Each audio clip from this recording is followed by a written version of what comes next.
السلام علیکم ناظرین، میں ہوں عمران ملک میڈیا بائٹ اسپیشل سے۔ آج دن بھر کی 3 اہم خبروں کے ساتھ اور ان پر تجزیے کے ساتھ آپ کے سامنے حاضر ہیں۔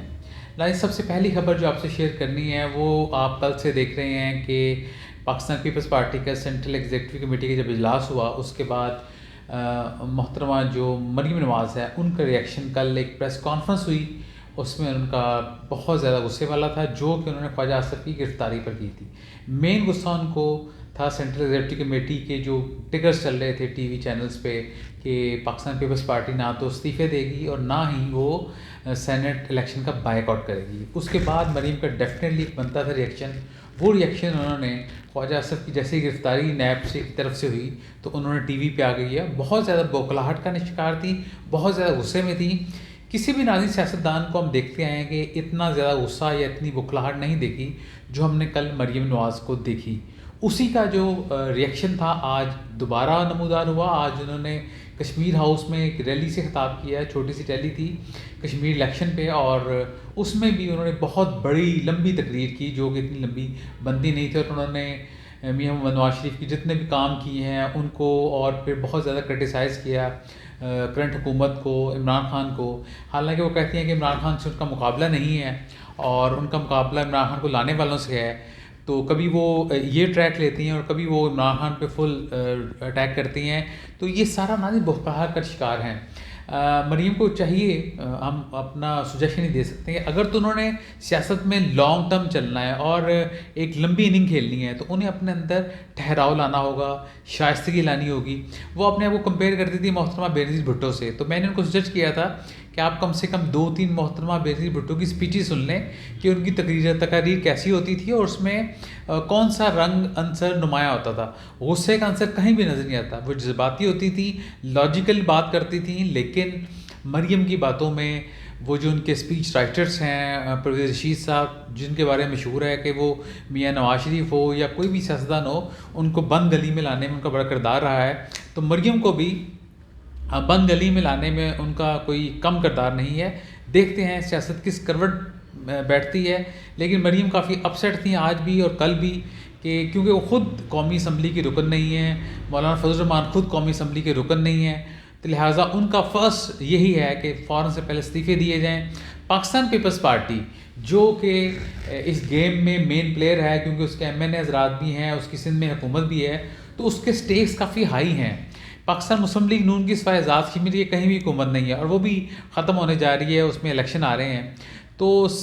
نہ پنجاب میں گورنمنٹ ہے نہ ان کا سینٹرل میں گورنمنٹ ہے، وہ خود ایم این ایز نہیں ہیں۔ بات یہی ہے کہ مین جو سٹیکس ہیں وہ پاکستان پیپلز پارٹی کے ہیں۔ زرداری صاحب کافی دیر سے مانیٹر کر رہے تھے، واچ کر رہے تھے کہ یہ جو ہمارے جذباتی بچے ہیں، کیونکہ زرداری بھی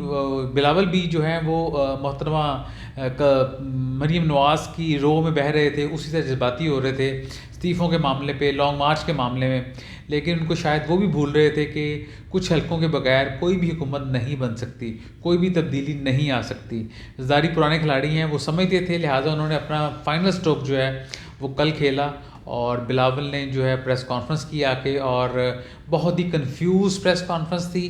یا تو آپ رائٹ پہ ہوتے ہیں یا آپ لیفٹ پہ ہوتے ہیں، انہوں نے دونوں کو ملا کر کھیلنے کی کوشش کی، اور کویسچن جو تھے وہ جرنلسٹوں کے بہت ہی ٹف تھے، بعض میں وہ فمبل بھی ہوئے، صحیح آنسر بھی نہیں دے سکے۔ تو میجر ان کا ڈیسیژن یہی ہے پاکستان پیپلز پارٹی کا، ہم نے سینٹ کے الیکشن میں حصہ بھی لینا ہے اور ضمنی الیکشن بھی لڑنا ہے، تو اس کے بعد عمران خان حکومت بھی گرانی ہے، تو یہ تینوں باتیں ان کے ساتھ تھی تاکہ پی ڈی ایم بھی ان سے ناراض نہ ہو، لا ترکی کا اعلان نہ کرے۔ حالانکہ مولانا فضل الرحمان کچھ دنوں سے چپ چپ ہیں، اب ان کی نیکسٹ میٹنگ جو ہے وہ مریم نواز سے ہے، دیکھتے ہیں کہ اس میٹنگ میں کیا ہونے جا رہا ہے، کیونکہ مولانا فضل الرحمان کی اپنی پارٹی سے جو بغاوت ہوئی ہے وہ بھی کافی بڑا فیکٹر ہے مولانا فضل الرحمان کی پریشانی کے لیے۔ لیکن ایک بات بڑی اہم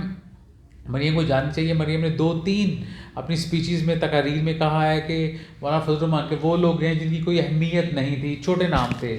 تو بس ان کو نالج کے لیے یہ بتانا تھا کہ مولانا شیرانی اور حافظ حسین احمد جو ہیں وہ مین جمعیت علماء اسلام فضل الرحمان گروپ کے مین آدمی تھے، مین لوگ تھے، پارلیمنٹیرین ہیں، اسمبلیوں میں رہ چکے ہیں اور میڈیا میں رہنے کا فن جانتے ہیں، تو مریم کو پتہ ہونا چاہیے کہ ان کی کنٹریبیوشن جمعیت علماء اسلام کے ساتھ کیا ہے۔ ان کو ڈی گریڈ کرنے سے پہلے یا ان کی اہمیت نہیں تھی، ان کو سوچنا چاہیے کہ یہ پرانے بندے ہیں، کل کو پھر دوبارہ یہ اکٹھے ہو سکتے ہیں۔ یہ تو ناظرین پہلی خبر تھی جس میں ہم نے ذکر کیا کہ مریم نواز کی بھوکلاہٹ، ان کا غصہ دن بدن بڑھتا جا رہا ہے، اور کل کی پی ڈی اے وہ جو سینٹرل ایگزیکٹو کمیٹی کا اجلاس ہوا پاکستان پیپلز پارٹی کا، اس کے بعد وہ کافی غصے میں ہیں، پریشان ہیں۔ ناظرین دوسری بڑی بات جو ہم نے اسی میں مینشن کر دی ہے وہ ہے آصف علی زرداری کا ماسٹر اسٹروک۔ وہ یہی تھا کہ انہوں نے دیکھ رہے تھے کہ یہ کس کروٹ جاتی ہے پی ڈی ایم، اور انہیں فیل ہو رہا تھا کہ حالانکہ سب سے زیادہ اسٹرینتھ ہونی چاہیے پاکستان پیپلز پارٹی کی جس کی سندھ میں گورنمنٹ ہے، لیکن اسی کو ڈومینیٹ کیا جا رہا ہے، اور مولانا فضل الرحمان اور مریم نواز کا جو بیانیہ ہے، جو نیریٹو ہے، وہ زیادہ اسٹرانگ ہو رہا ہے۔ یہ ہر بندہ فیل کر رہا تھا، سیاستدان بھی فیل کر رہے تھے، پاکستان پیپلز پارٹی کے بہت سے لوگ بھی فیل کر رہے تھے، اور جو ہمارے میڈیا میں کچھ لوگ ہیں جو نیوٹرل ہیں، جو ان بائسڈ ہیں، وہ بھی محسوس کر رہے تھے کہ مریم اور مولانا فضل الرحمان کا جو نیریٹو ہے پورے پی ڈی ایم میں وہ ڈومینیٹ کر رہا ہے۔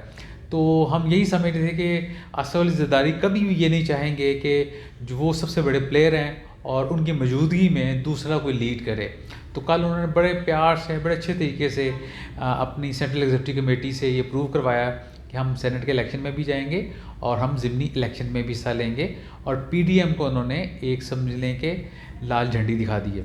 اب ناظرین کل جو پریس کانفرنس تھی اس میں بلاول نے جو ایک دیکھیں وہ زرداری صاحب کے مطابق دونوں پارٹیوں کو انہوں نے ٹف ٹائم دیا، پی ڈی ایم کو بھی، اسٹیبلشمنٹ کو بھی۔ انہوں نے تقریباً اپنی پریس کانفرنس میں ہر دوسری تیسری بات کے بعد یہ ذکر کیا کہ ہم اسٹیبلشمنٹ کی انوالومنٹ نہیں چاہتے، آئندہ آنے والے الیکشن میں، آئندہ کے پالیٹکس میں ہم اسٹیبلشمنٹ کی نمائندگی انوالومنٹ نہیں چاہتے۔ یہ بار بار انہوں نے ذکر کیا، تو یہ بھی میسیج دینا تھا کہ ٹھیک ہے ہم آپ کی بات بھی مان رہے ہیں، لیکن آپ بھی تھوڑے کنٹرول میں نہیں۔ یہ زرداری صاحب کا پرانا گیم کا پلان ہوتا ہے کہ وہ انہوں نے کس طرح میسج جو ہے پہچانا ہے۔ ناظرین ہم اب آتے ہیں تھوڑے میڈیا کی طرف۔ میڈیا میں ایک بات گردش کر رہی ہے کل سے کہ ڈفرینٹ گورنمنٹس، پنجاب گورنمنٹ نے ڈسٹرکٹ لیول پہ جو پریس کلب ہیں، ان کے جو جرنلسٹ ہیں، ان کو کچھ پلان کیا ہے، کچھ ان کی مدد کرنے کا، یا ان کو کہہ لیں کہ ان کو کچھ الاؤنس دیا جائے گا۔ یہ الاؤنس کیا ہوتا ہے یہ آپ بھی جانتے ہیں، میں بھی جانتا ہوں، کہ میڈیا کو مزید کنٹرول کیسے کیا جائے ہر ڈسٹرکٹ لیول پہ، وہاں پہ صحافیوں کی مدد کی جائے، اس مدد کی آڑ میں پیسے دیے جائیں گے تاکہ آپ کا جو نیریٹو ہے اس کو اسٹرانگ کیا جا سکے، حکومت کے خلاف کم باتیں نکلیں، کوئی ایشوز ہے اس پہ زیادہ کوئی ڈسکس نہ کرے۔ تو اس کی ابھی ہمیں بہت زیادہ معلومات اکٹھی کرنے کی کوشش کریں۔ انشاءاللہ نیکسٹ میں اپنے ٹاک شو میں آپ کو اس کی ڈیٹیل دوں گا کہ کون سے ڈسٹرکٹس کو انوالو کیا گیا ہے، کون سے پریس کلب کو انوالو کیا گیا ہے، اور اس گیم پلان میں مین کون پلے کر رہا ہے، رول کون پلے کر رہا ہے، یہ انشاءاللہ نیکسٹ بتائیں گے۔ ناظرین ایک اور خبر جو ہماری نظروں سے گزری آپ نے بھی دیکھی ہوگی، وہ تھی مفتی کفایت اللہ جو کہ جمعیت علماء اسلام فضل الرحمان کے، انہوں نے پاکستان آرمی کے جرنیلوں پہ ایک بہت ہی نازیبا کہہ لیں، بہت ہی ہارڈ لائن لی انہوں نے، اور ان کے سر اڑا دیے جائیں۔ اس کے بعد جو ہیں وہ تھوڑی سی ہماری جو گورنمنٹ ہے وہ ایکشن میں آئی، انہوں نے تھوڑا سا شیخ رشید کے ذریعے میسج کنوے کیا کہ ان کے خلاف جو ہے وہ بغاوت کا مقدمہ درج کیا جائے۔ اس مقدمے کے جیسے ہی وہ آیا اس کے بعد سوشل میڈیا پہ ایک مخصوص گروپ ہے لبرلز کا، انہوں نے ناظرین سے بہت ہی غصے کا اظہار کیا کہ یہ جو ہے بغاوت کا مقدمہ نہیں ہونا چاہیے، یہ آزادی صحافت کے بھی خلاف ہے اور آزادی اظہار کے بھی خلاف ہے۔ اس پہ کافی لہد ہوئی، لیکن کسی نے یہ کنڈیم نہیں کیا کہ مفتی کفایت اللہ کو بھی کنٹرول رہتے ہوئے بات چیت کرنی چاہیے۔ ہم سب یہاں پہ اسٹیبلشمنٹ کے رول کا ذکر کرتے ہیں، لیکن اس کو ذکر کو ایک طریقے سے کیا جائے تو کچھ بھی نہیں ہوتا، لیکن اگر آپ اس کو نیکسٹ لیول پہ لے جائیں اور صرف اپنی سیٹسفیکشن کے لیے، سیلف سیٹسفیکشن کے لیے، تو وہ بھی جو ہے وہ کسی آزادی اظہار کے زمرے میں نہیں آتا۔ پہلے بھی انہوں نے ایک بات ایسی کی تھی، اس پہ بھی ان کے خلاف کافی لہدیں ہوئی تھی، اور اب بھی ان کے خلاف کافی لہدیں ہوئی ہے، لیکن مخصوص جو گروپ ہے میڈیا میں ہمارے، وہ اس کی فیور بھی کر رہے ہیں، ان کی سپورٹ بھی کر رہے ہیں۔ ایسا نہیں ہونا چاہیے کسی خلاف بھی ناظرین، جو پاکستانی ہے، سے بغاوت کا مقدمہ ہم بھی یہ کہتے ہیں کہ نہیں ہونا چاہیے، لیکن جب آپ ریڈ لائن کراس کرتے ہیں تو آپ کو اس کے مضمرات کا بھی پتہ ہونا چاہیے کہ اس کا ریئیکشن کیا آ سکتا ہے۔ ناظرین آج کے میڈیا بیس اسپیشل سے اتنا کچھ، انشاءاللہ نیکسٹ ٹائم پھر آپ سے ملاقات ہوگی۔ اپنا اور گرد نواز کا بہت خیال رکھیے گا۔ اللہ حافظ۔